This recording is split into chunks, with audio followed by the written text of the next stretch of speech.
Hello and welcome to the second session of today's Rosa Conference. I'm Rebecca Gill and I'm the Chief Executive of Rosa, and really excited about this session where we're going to be hearing from women who are running women's organisations across the United Kingdom. We're going to be hearing from 5 different women's organisations. They're going to present one by one, and then there will be very much a chance to take questions from you. Please do post your questions for the speakers in the Q&A section at the bottom of your screen, and we'll take as many questions as we can once all the presentations are finished. So I'm going to ask these organisations to come and join me. This will be a great opportunity to hear from them.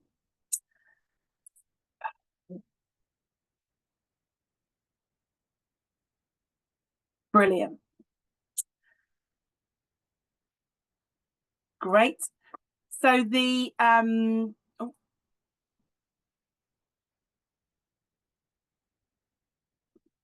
first person we're going to hear from today is Deborah Knight, who is CEO of Quetzel, which is a Leicester-based charity providing free trauma-informed counselling and support to women recovering from childhood sexual abuse. Deborah will be talking about what can be achieved when organisations have time and headspace for strategic thinking. So welcome to Deborah. Hi, thanks, Rebecca. So, good morning, everyone. I'd like to start with a question. How often do you work more than your contracted hours? Sometimes? Often? Always? We're all feeling the pressure at the moment with rising demand and shrinking grants and funders who want a new project every time. And what's the default response? We work harder or longer, or we wear more hats, or we grab at more opportunities. But the truth is, it's not sustainable. And not just because of the risk of burnout, but because income generation comes from creating, and that needs time. As CEO of a small charity, I've done it all. In one day, I could be finishing a bid, setting up for a group session, paying invoices, doing a one-to-one, and dealing with anything else that might come up that needs my attention. And 4 years in, I had made very little progress on one of my key aims, which was to diversify the income of the charity beyond relying on trusts and foundations. And what I realised is, if I'm spending my days fixing problems, answering emails, or chasing invoices, I'm not doing CEO work, I'm firefighting. And when you're in survival mode, there's no space for innovation or partnerships or an income strategy. So I knew something had to change. Initially, we took some steps to figure out what we as an organisation could stop doing without reducing our offer. We found that we were jumping at every opportunity that came up. And as a consequence, we were overstretching ourselves.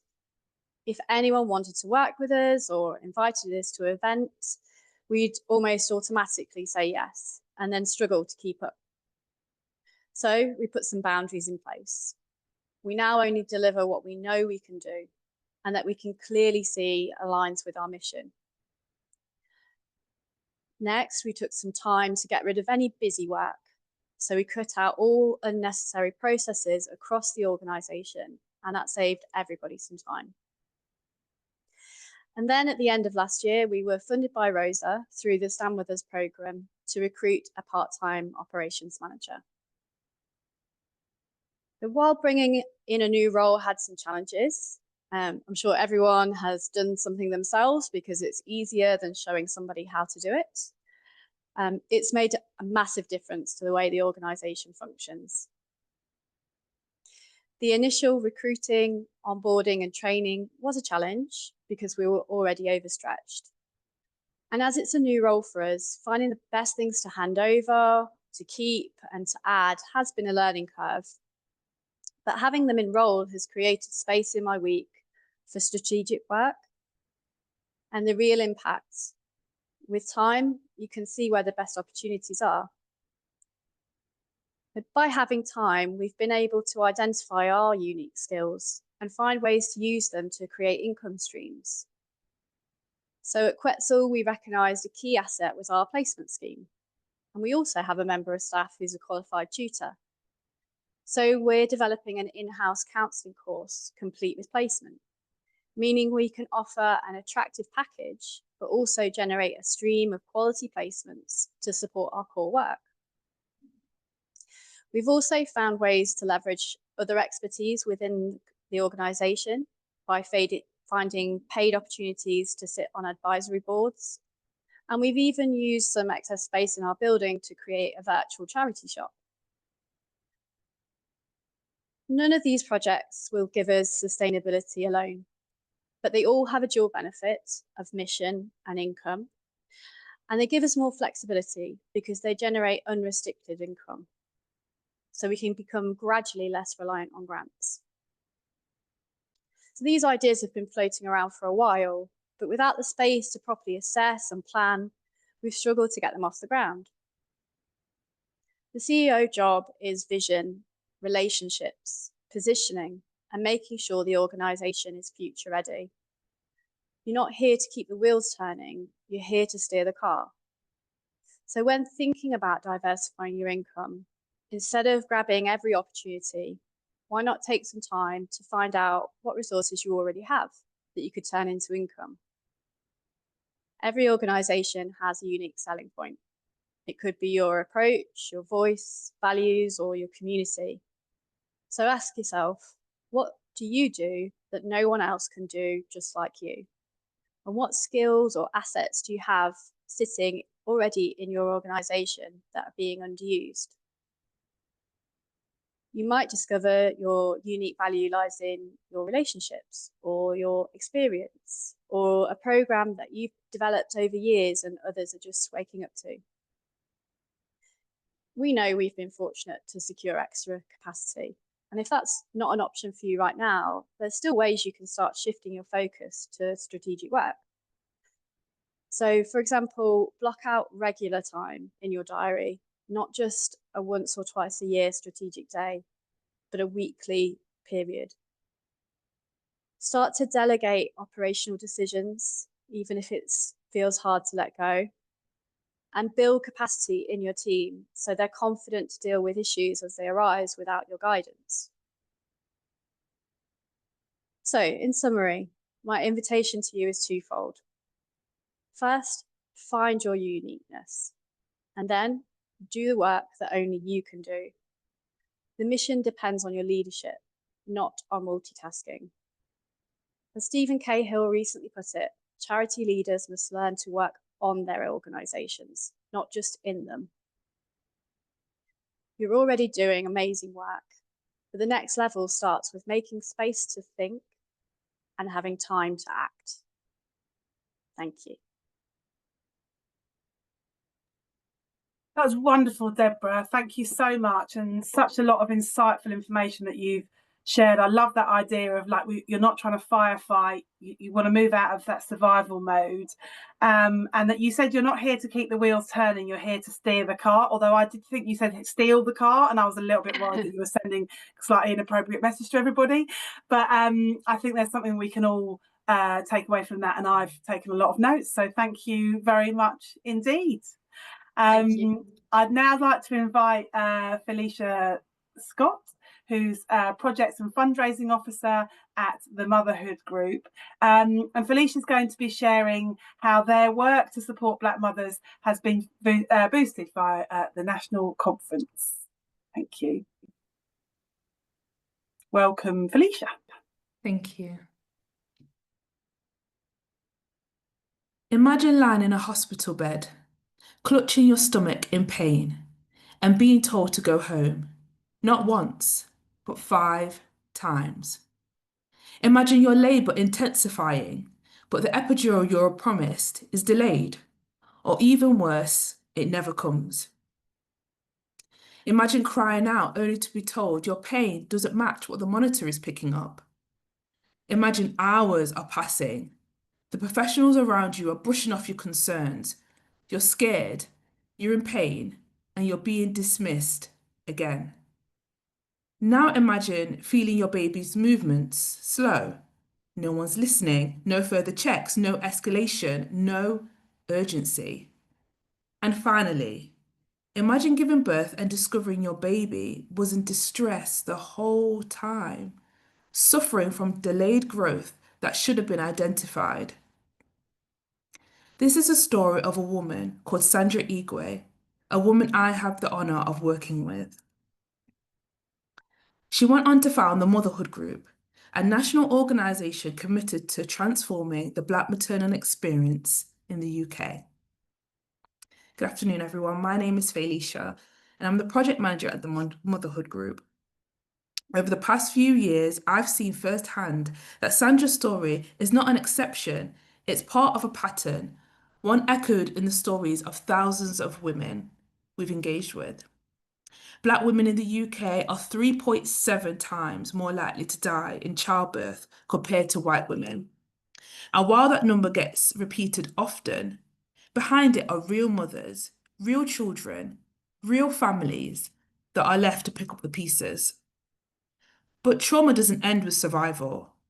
Black mothers are also more likely to experience postnatal depression, birth trauma, delays in receiving pain relief or emergency care, feelings of being isolated, silenced, or dismissed.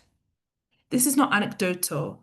It is a systematic issue and it demands systematic change. The Motherhood Group was created to centre the voices of Black mothers and close the gaps in care and support and representation. We deliver CPD accredited training for healthcare professionals on cultural competency, unconscious bias, and institutional racism, reaching over 7,000 practitioners so far. Free counselling and access to legal clinics and dual services, ensuring culturally safe wraparound support. Peer support programs, events, local gatherings, creating safe, connecting spaces and visibility. Are you a Black mom? Well, our Black Mums app is groundbreaking. AI-powered and a community hub offering therapeutic content, peer support, and practical resources for Black mothers. The annual Black Maternal Health Week offers daily webinars, panel discussions, and digital campaigns to raise awareness and mobilise change. Our ongoing government partnerships and strategic commissions make sure lived experience sits at the centre of national health policy. Our Black Maternal Health Awards spotlights the researchers, clinicians, and community leaders and organisations pushing for better outcomes. We do this because no one understands the needs of Black mothers, like Black mothers themselves. Our work is rooted in the community, but its impact is national. One of our flagship initiatives is our Black Maternal Health Conference, the UK's largest CPD accredited event focused on Black maternal health. This isn't just a one-off event, it's an ongoing movement embedded within the Motherhood Group's wider work. Since launching, we've hosted 3 powerful conferences, with our next one in partnership with national partners already in the planning. Past speakers have included high-profile figures such as Diane Abbott, Florence Asholomi, Belle Roberto Adi, Chief Midwifery Officer for England, Kate Bridworth, and Kelechi Okafor, national policy advocates, NHS trust leaders, and powerful mother advocates. Each conference centres Black mothers' lived experience, whether navigating baby loss, NICU journeys, sickle cell complications, or maternity trauma, and moves beyond awareness into action and accountability. Through our CPD training strand, we also support the professional development of healthcare workers, ensuring those who serve Black women are educated in culturally relevant, community-informed care. Every event is more than just attendance. It's about trust building, truth telling, and policy influence. This is a living, breathing platform of change, growing in impact and influence year on year. This isn't a problem for Black women to fix alone. It's a health crisis, a justice issue, a human rights concern. So the question is not how can we change the system? The question is, will you help us do it? Whether you're a policymaker, healthcare leader, a funder or researcher, or someone who simply believes in equity, you have a role to play. If you're a Black mother, please know this: you are not alone. If you want to be part of the solution, then join us. You can download the Black Mums app to access support and content and connect with the community. You can sign up to our newsletter to hear about events, policy work and campaigns. You can visit our website, themotherhoodgroup.org or blackmums.com. You can collaborate with us on strategic commissions, research, or local partnerships. Reach out if you're a funder. We're committed to partnerships that amplify our work and drive down maternal health disparities on a national level. If it matters to you, then please get in touch. Everyone has a part to play in Black maternal health. What will yours be? Thank you.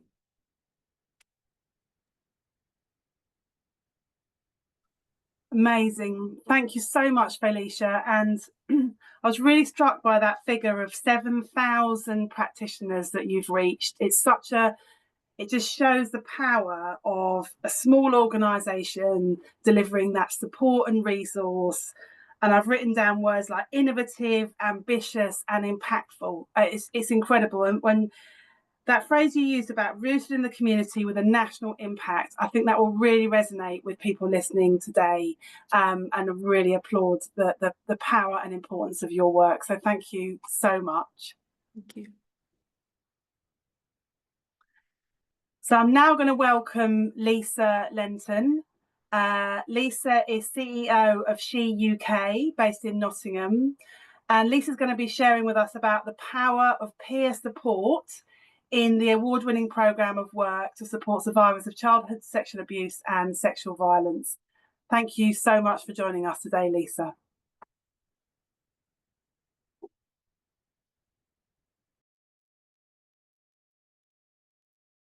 Thank you. 1 in 4 girls and 1 in 6 boys will experience childhood sexual abuse. That's 1 in 6 boys and 1 in 4 girls.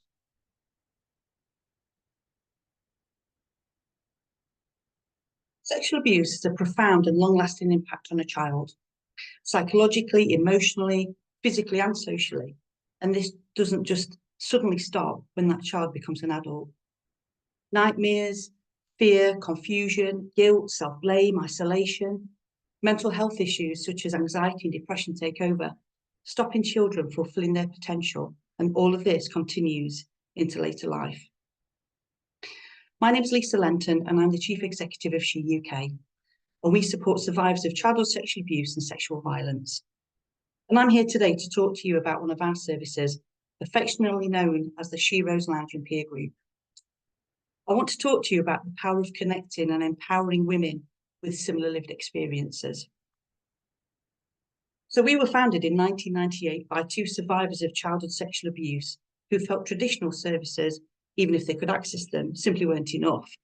At best, they received an hour of statutory one-to-one therapy, and it was just for a few short weeks. But one of the founders of our charity, Jackie Lewis, found the drive and resilience to change and challenge the norm. Jackie said, "When you're in a constant state of crises, there are many things you need. Finding out you're not alone is one of them. And that is where the self-help and peer support comes in." Jackie set up the self-help group in her front room originally, and we were called at first Survivors Helping Each Other. And from those humble beginnings, we've supported over 1,400 survivors, and our lounge and peer support group remains a cornerstone of who we are today. As S.H.E as an organisation grew and developed, so did the group, but with that did come some challenges. The group became more of a kind of drop-in lounge. There was very little structure. There was no sense of purpose or positivity in coming together. At times, there were issues between the women themselves. There was no direction or clarity or expectation of what they would get from attending. And at times, it was actually quite a negative place to be. But that changed. The lounge started to evolve to where we are today by putting our clients in the driving seat of shaping that. We started by collecting feedback on what they wanted and needed from this service, and we built from there. And we continued to gather feedback to flex to meet client need by using a range of mechanisms. One is by facilitating a service user forum every quarter, supported by our specialist staff. And today we run a weekly group that offers a space for survivors to come together, which is split into two distinct parts. So the mornings are dedicated to the facilitation of self-development courses. Attendees learn from each other in a real safe, non-judgmental space where they can be their authentic self. We cover topics such as self-compassion, challenging the inner critic, self-talk, practicing gratitude, and challenging our mindset, to name a few. The afternoons, they offer a place to connect socially and engage in taster session activities brought in by other community groups. They've done forest bathing, tai chi, boxing, salsa, and this week they've got the fire service coming in to give them a talk on home safety. And it's fair to say they are very excited about that, potentially for obvious reasons.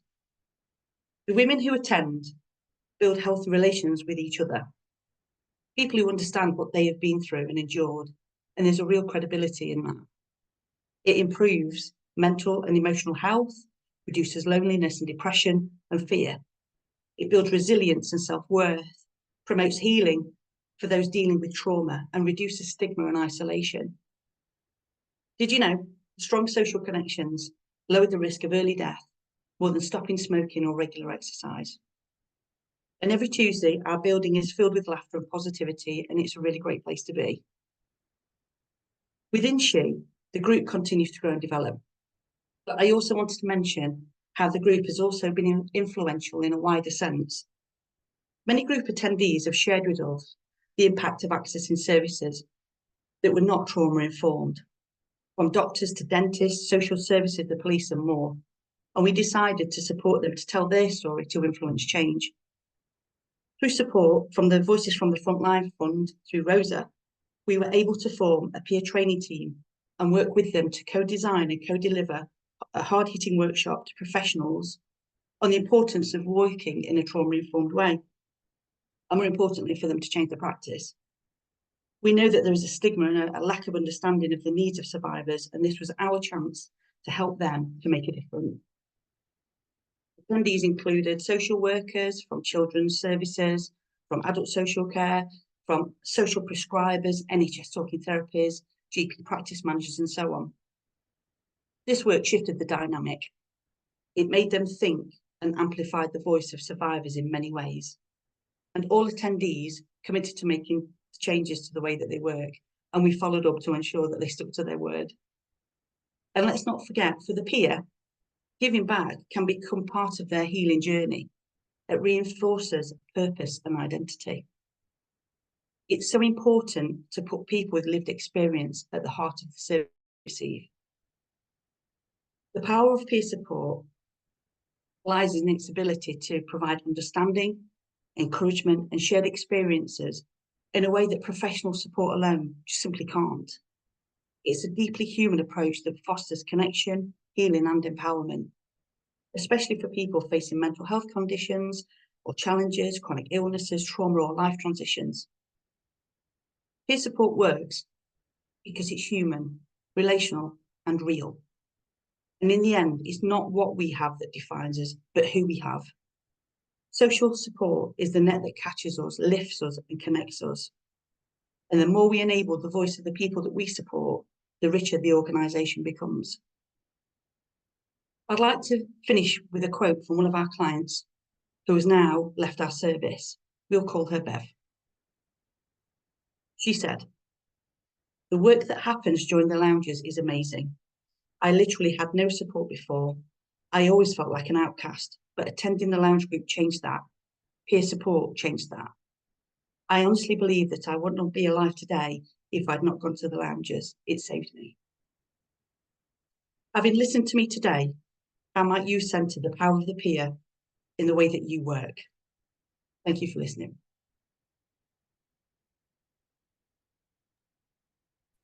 Thank you so much, Lisa, for such a powerful presentation. I've got a few goosebumps there thinking about Beverly's quote there.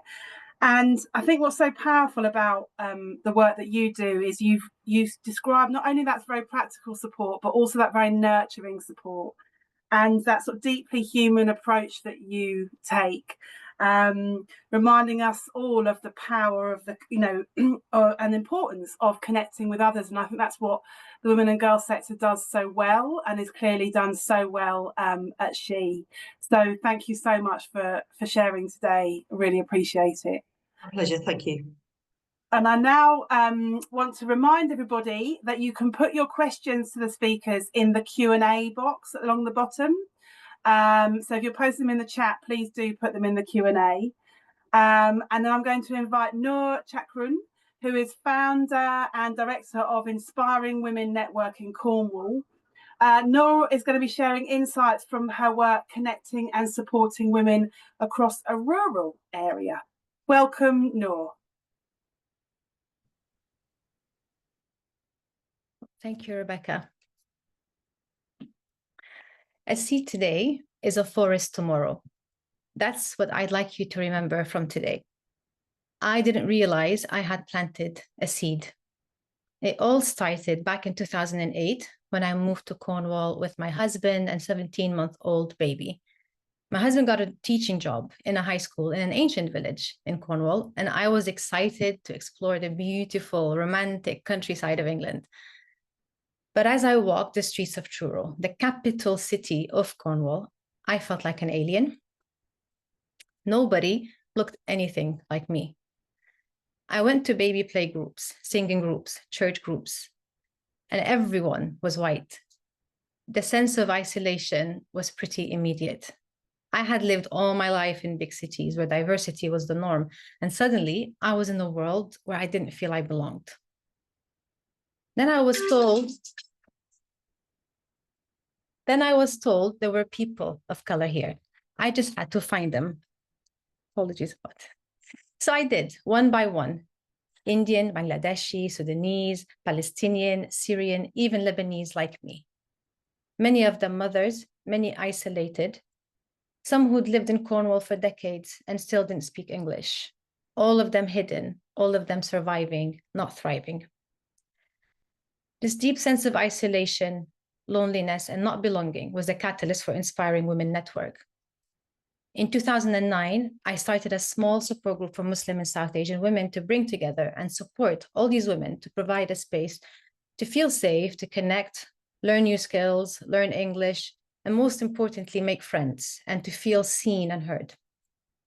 By 2012, we formally became Inspiring Women Network, a community interest company to connect, inspire, and empower women in Cornwall, particularly women from minoritized backgrounds. And since then, we've never stopped growing. We now support over 800 women a year through one-to-one advocacy, culturally relevant well-being activities, outreach work, anti-racism work, well-being and self-development workshops, community events, and social justice programs. We host 2 flagship events a year, International Women's Day Gala and our Women in Leadership and Entrepreneurship Conference in the autumn. We're still the only women of color-led organization of our kind in Cornwall. But let me be clear, it has not been easy. Cornwall is one of the least racially diverse regions in England. According to the 2011 census, 3 years after I moved to Cornwall, just 1.8% of people identified as non-white. There was no figure for non-white population in 2001 census because the number was so small. But that's not just a statistic, it's a political reality. We face rejection from national funders who said your numbers are too small. We've been dismissed by local institutions who ask, why invest in inclusion when there aren't enough of you? Some schools believe they don't need to change because their students are all white, as if those children will never live or work alongside someone different from them. We've heard the phrase special treatment when we ask for culturally safe spaces. So schools don't diversify the curriculum, councils don't see us, and services don't serve us. In Cornwall, we don't have the infrastructure of big cities, and we don't have local authorities that deeply understand our communities. And what these systems fail to see is that our small numbers don't make us insignificant. They make our work essential. And through every storm, austerity, Brexit, COVID, George Floyd, the cost of living crisis, the refugee crisis, IWN has stood its ground. In all this, we never deviated from mission and vision to bring women together, to connect, inspire, and empower with our vision for a world that is just, equitable, and inclusive for all women and their families. We didn't pivot to whatever was on trend. We stayed true to our values of authenticity, integrity, and justice. And by centering women's lived experiences in everything we do, we empower women. We build community, we fight injustice, we create culturally safe spaces where women don't just survive, they lead. Because at IWN, women are not just service users, they are leaders, facilitators, board members, volunteers. And when a woman comes through our doors, she becomes part of a living ecosystem, a forest, our forest, where she too can plant her seed, grow roots, branch out, and help others grow. We've helped women recover from trauma, leave abusive relationships, start businesses, learn to speak English, get their first job, and find the confidence to lead others, and always with the same ethos by women for women in our community. When we received funding from Rosa, it didn't just give us a grant, it gave us a lifeline. It gave us breathing space, and it gave us credibility. Rosa planted a seed in our forest. It told other funders, this organization is doing vital work. And that grant helped us secure further funding from the FOR and then the National Lottery. But most importantly, it helped us reach more women across rural Cornwall, and it helped us grow. So what is my message today?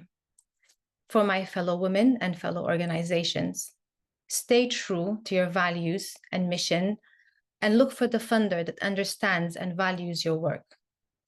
Don't jump on the bandwagon, because the people who use your service are not just numbers. They are real people who need real support. To funders, if you want to shift power, center lived experience, invest in people who are already doing the work, quietly, tirelessly, and with deep-rooted integrity. And let me say this clearly, local doesn't mean small. Rural doesn't mean irrelevant. And a group of Black and brown women gathering in a village hall in Cornwall is radical, transformative work.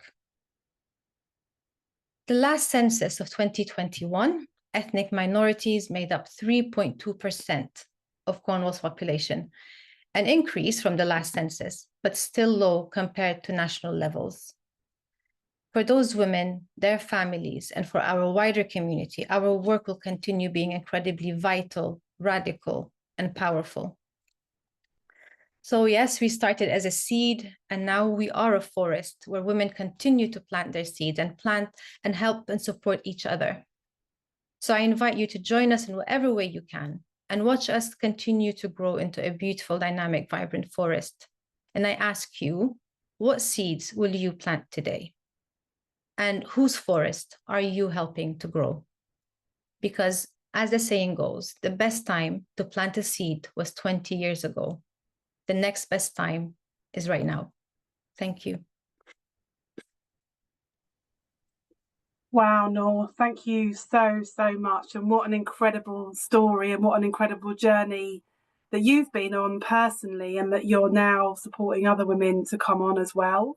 And we talk a lot at Rosa and in the women and girls sector about that power of connection. But we also know that there is a very specific challenge for women in rural communities because of the difficulty of actually physically connecting with people.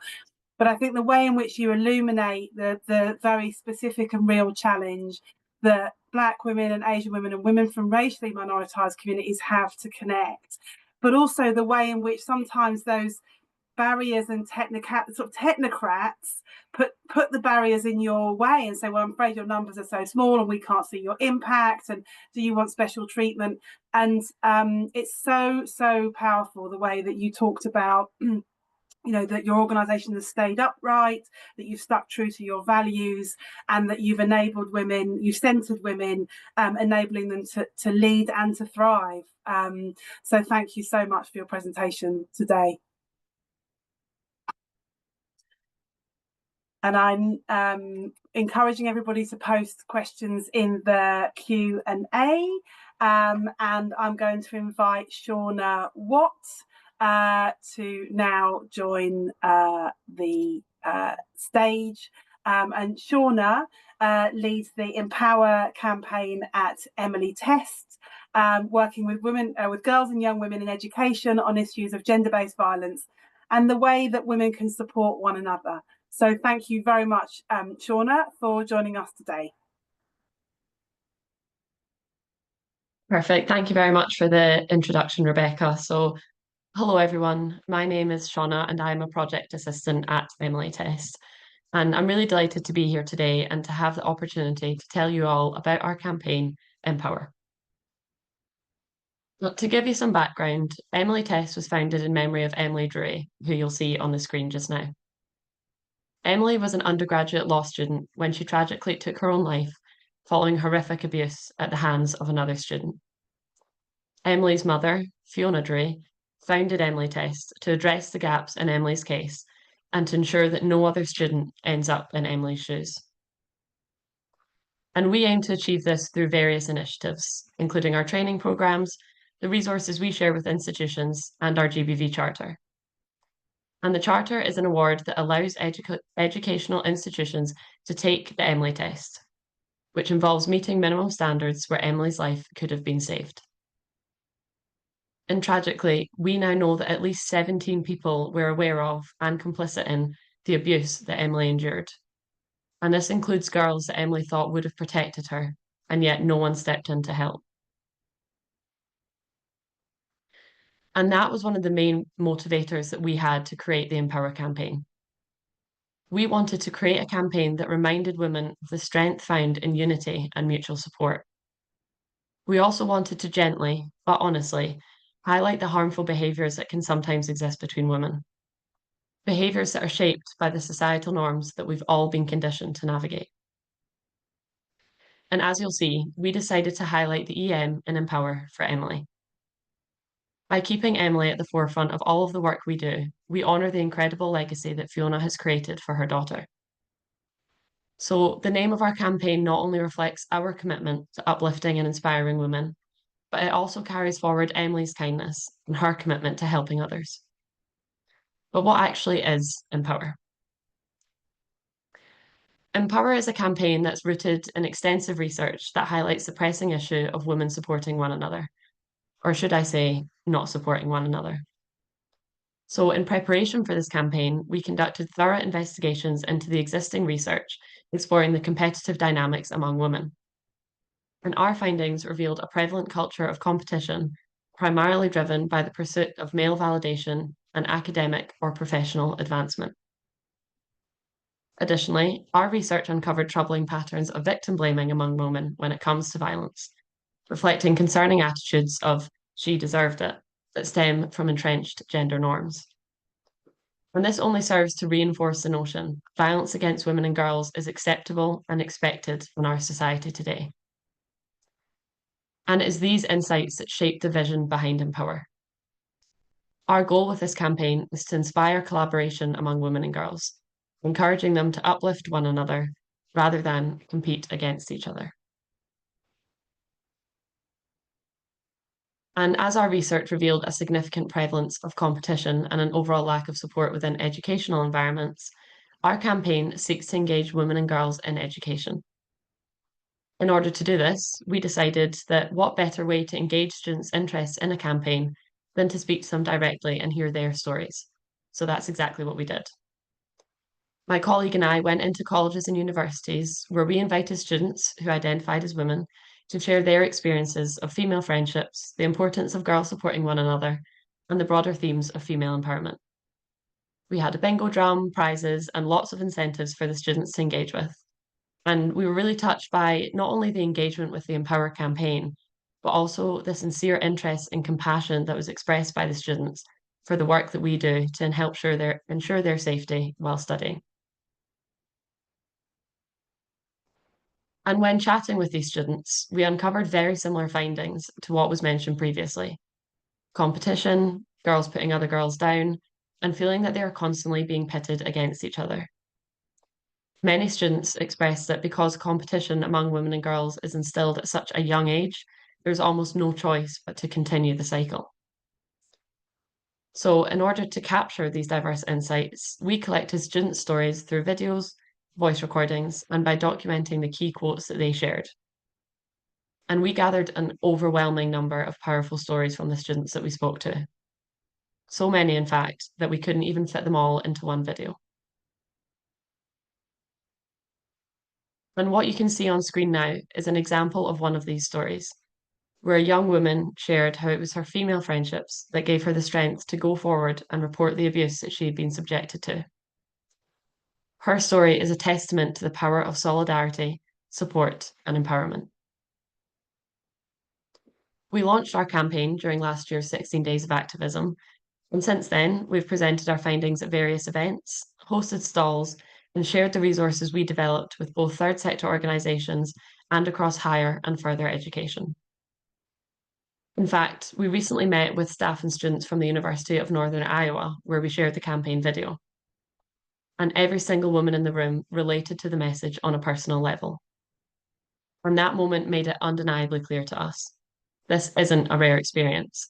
It's a global issue and it's affecting women everywhere. Now, I unfortunately don't have time to show the full campaign video today, but I do have a short snippet to share with you. But I encourage you all to watch the video in your own time, and there will be a QR code at the end of this presentation that links to our website, where you can watch the full video at your own convenience. There's so many women across the world that are affected by gender-based violence, and it's not something that you should look at and say, oh, I haven't been affected by it, so I'm just going to move on. It's a thing of being a girl's girl and supporting other girls that have.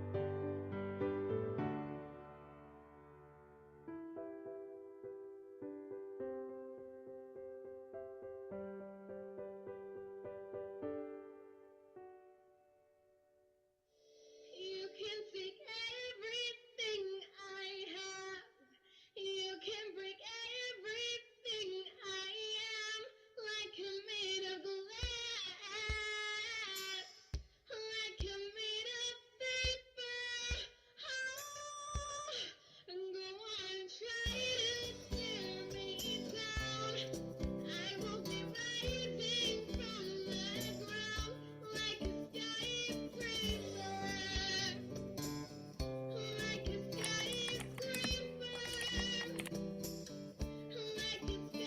skyscraper.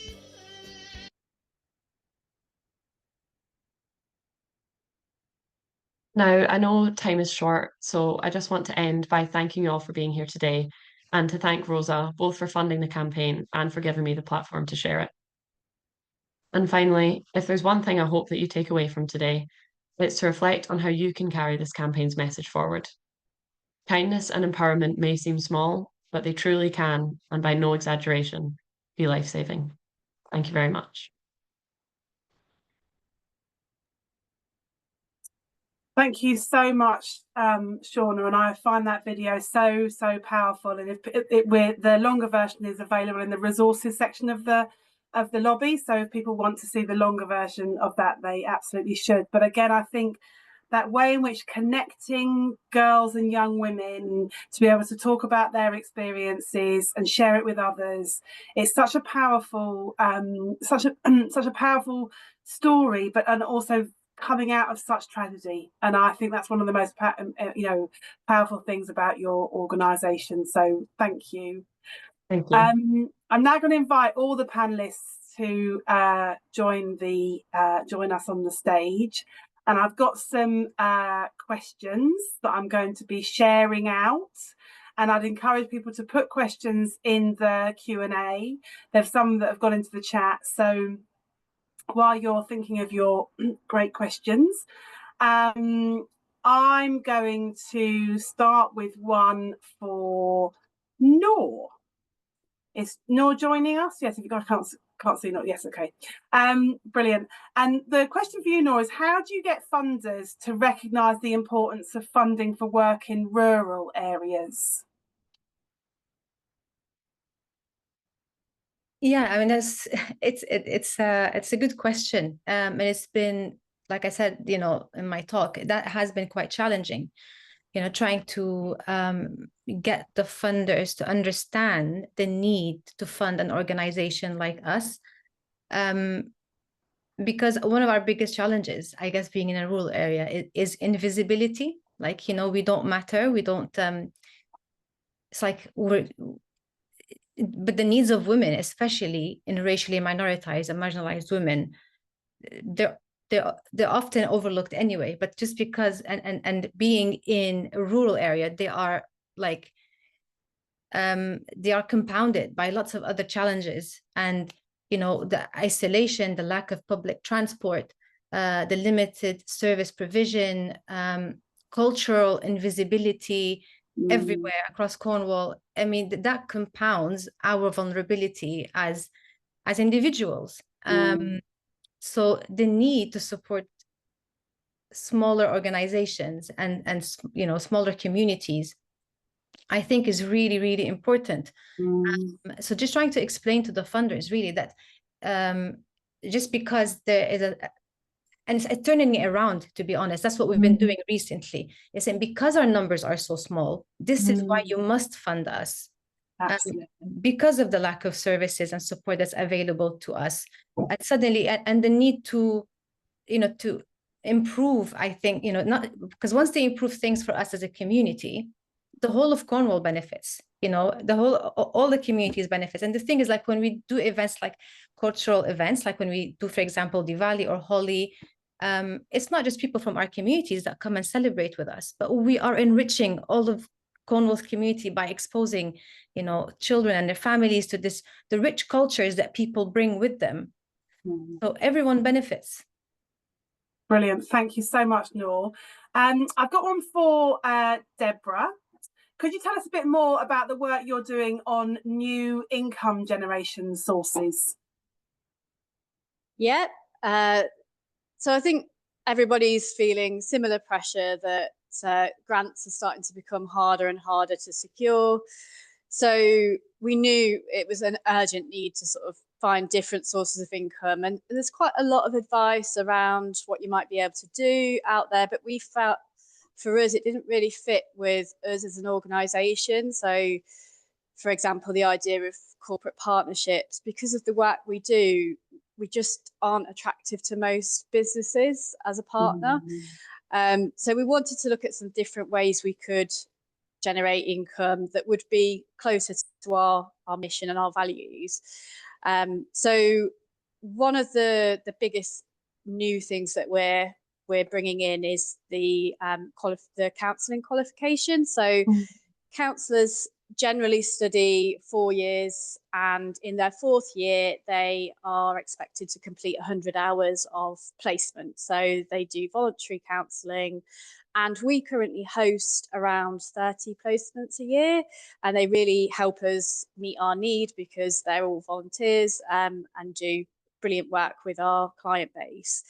But we know that for people who are training to become counsellors, securing the placement can be a real challenge. It's quite daunting. If you don't get the placement, you can't qualify. So we knew there was an issue there. And as I mentioned, we have got a member of staff who's also a tutor. So it felt like a really natural progression for us to start delivering the counselling course, which we would offer. It's a paid for service, and then people could come to us for the course but also have their placement already secured for them, part of the course, which means that everything they're learning in the course is directly related to the placement that they're having. We know that they are learning everything that they need to be learning before they start working with our clients. So it really worked out quite well. But it is really challenging because it's a big undertaking to become an accredited centre and to put all the course provision in place. So it's a huge thing, and I think the challenge is having the capacity and the space to invest initially so that you can hopefully generate income in the longer term. And nothing's guaranteed. And as a charity, especially if you've got a fairly risk adverse board, it can be really difficult to sort of take those slight risks and those opportunities. So it's been a long road to get to where we are at the moment, and we're still a little way off before we would actually see any students coming through. But I'm really hopeful that it will provide us with an ongoing source of income, which is ours. We don't have to answer to anyone for. Amazing. Thank you so much, Deborah. And I think what's so important about the answers that you and Nour have given and all the presentations, and it just keeps going round in my mind, is how can anyone say that women's and girls' organisations do not deliver systems change, do not contribute to dismantling the systems that harm women and girls? Across the country, this is really, really happening. And I think that and it kind of leads me to my next questions for all of you, which is, how do you keep going and stay resilient when things are very tough? And I'm going to ask Lisa and Seana and Faylisha to answer that first, so we can hear from you as well. So how do you keep going and stay resilient when things get tough? Lisa, do you want to come first?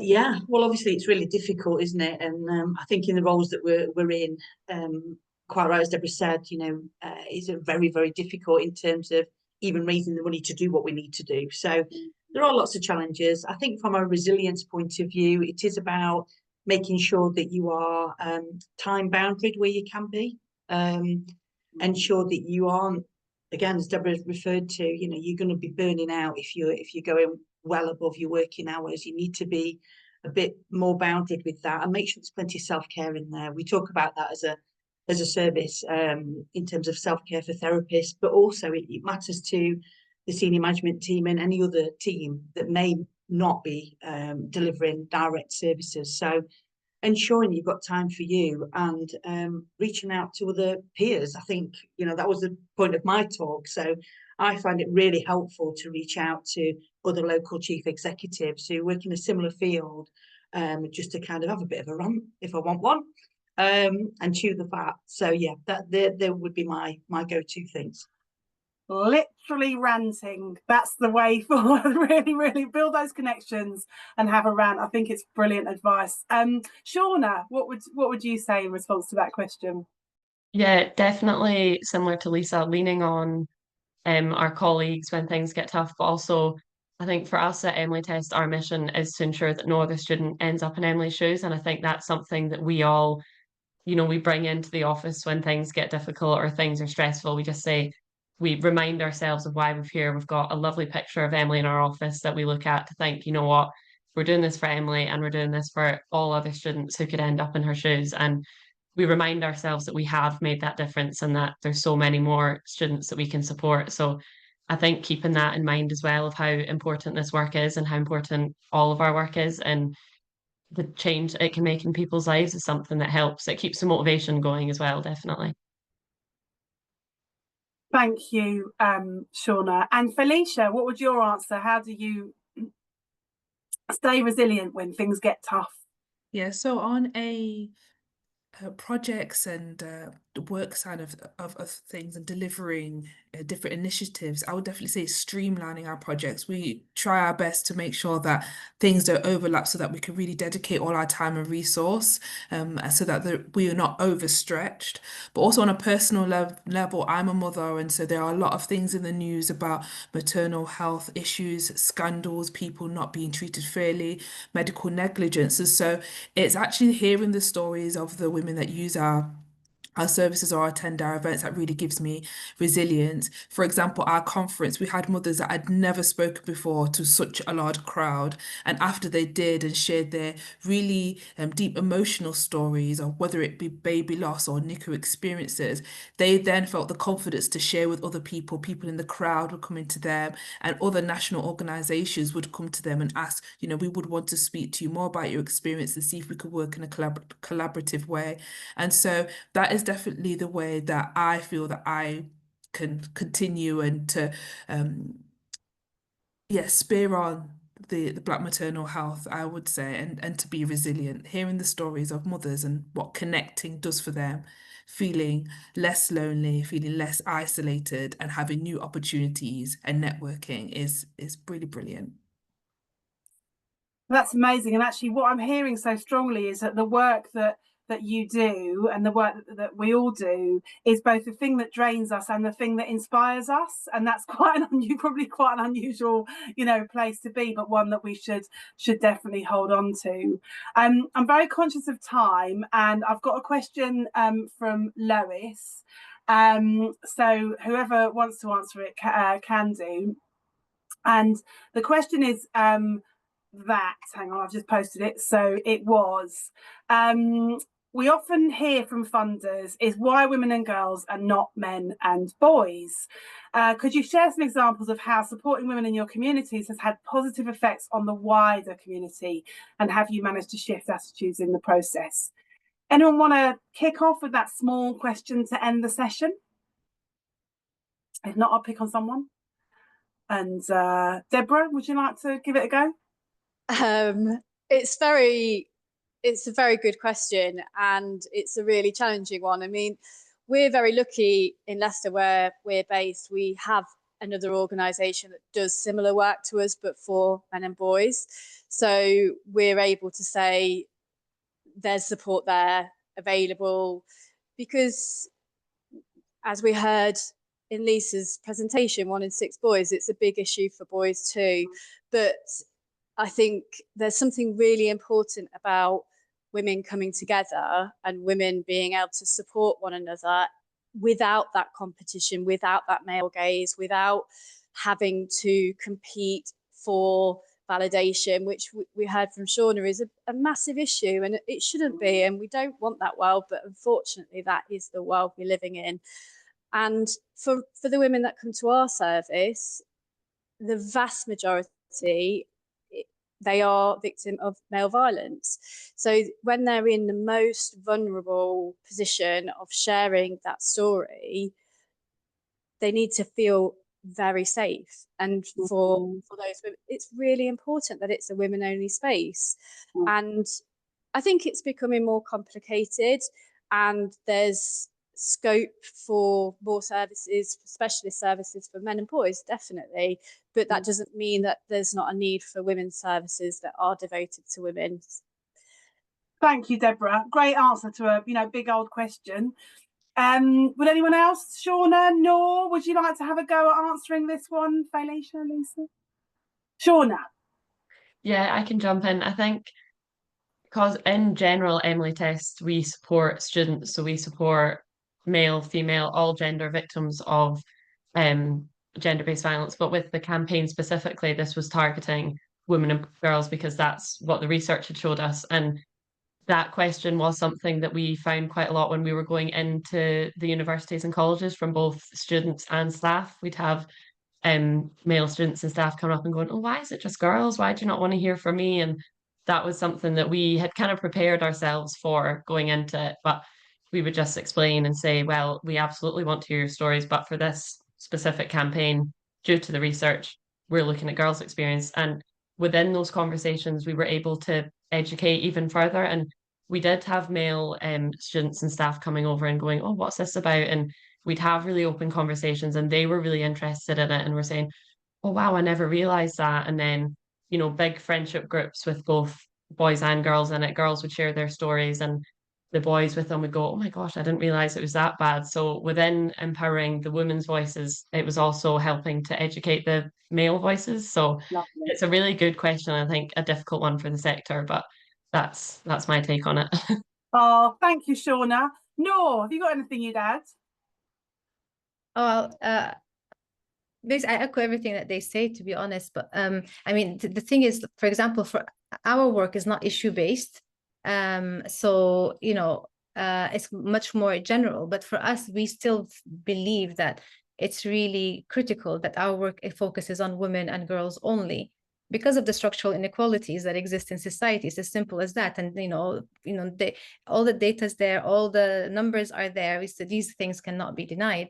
That doesn't mean that we don't care about men and boys, but again, lots of charities and organizations have shown that when you actually support a woman, you are supporting her family and the wider community. The impact of supporting women is much more far-reaching than it is if the work wasn't as specific and as targeted as it is. And for us, for example, a very quick example, like with the women that we helped, it was the women couldn't speak English, for example. They needed to be a part of their children's education, be able to attend parents' evening, go to schools, be able to understand what their children's homework is about. That women, they had specific needs that needed targeted support.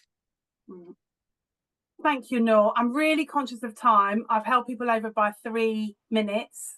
So Faylisha and Lisa, I'm not going to come to you to answer that question unless you have a burning answer.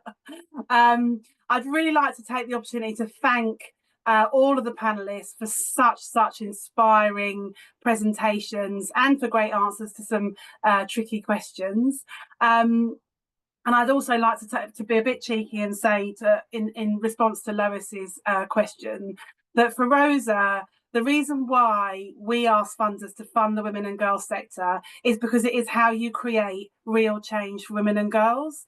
It is the only way in which real, lasting and deep change is created for women and girls, when it's led by women, for women, and that is true throughout history, that is true today, and it will be true tomorrow.